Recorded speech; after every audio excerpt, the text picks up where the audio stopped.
Hey everyone, so here's a little article written by what I'm assuming to be a Marxist, or at least someone who is sympathetic to the Marxist point of view. In this article, the author states that Nintendo, by doing something against the grain, has exemplified Marxism in a way. By basically not listening to the market, Nintendo has given credibility to Marxism. Needless to say, this is way off base, and I will explain why. The article states that a Marxist idea has been exemplified here by Nintendo not paying attention to the marketplace and not paying attention to what is selling and what is not selling, and instead Nintendo went ahead with a risky move and came out with the Nintendo Switch, which is a product that is quite different from what normally sells well in the gaming industry. Admittedly, I'm taking the author's word for it here, as I don't know much about Nintendo's products. I'm more of a PC guy.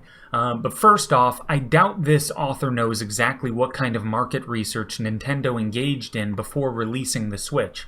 I am sure they did not blindly put the Nintendo Switch into production with no inkling of whether or not it would sell. And furthermore, even the author states that Nintendo trusted, quote, the rational analysis of their customer base rather than blindly trusting market outcomes.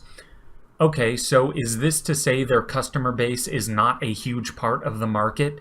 If Nintendo thought that the millions upon millions within their customer base would buy the Nintendo Switch, then that in and of itself is influenced in part by the market. So this author is wildly contradicting himself here.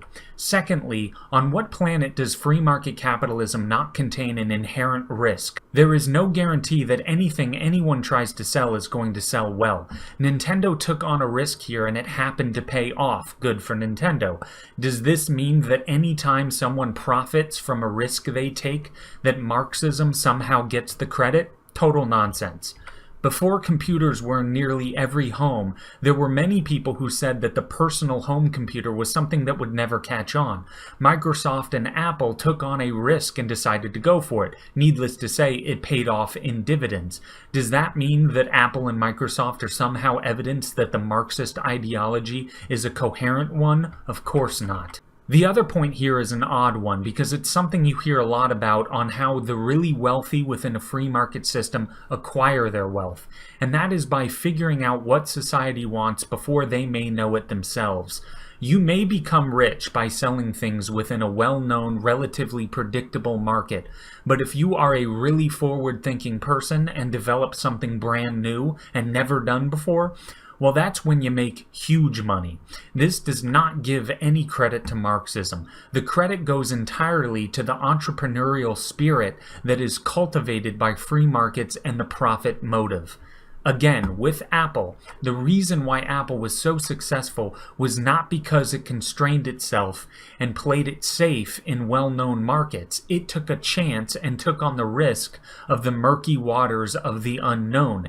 Apple knew that it was a big risk, but with that risk could potentially come big rewards. What in Marxism would lend itself to that sort of a story? Short answer, absolutely nothing. My final point here is this. The author is talking about Nintendo, a private company that has privately owned capital, that privately owns the means of production, and has a profit motive behind what it does. To say that Nintendo is somehow a beacon of Marxism in any way would be as if I were to say free market capitalism has anything to do with the DMV or Social Security. Not that any free market supporter would want to take responsibility for those maddening government catastrophes, but that would be such a huge stretch, it would quickly become as incoherent and contradictory as this author is.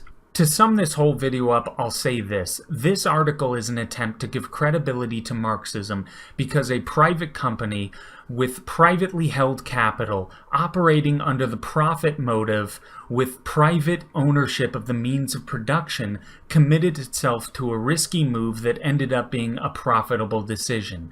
This has nothing to do with Marxism whatsoever, and in fact exemplifies many of the positive things that can happen in the free market. Thanks, and that's all.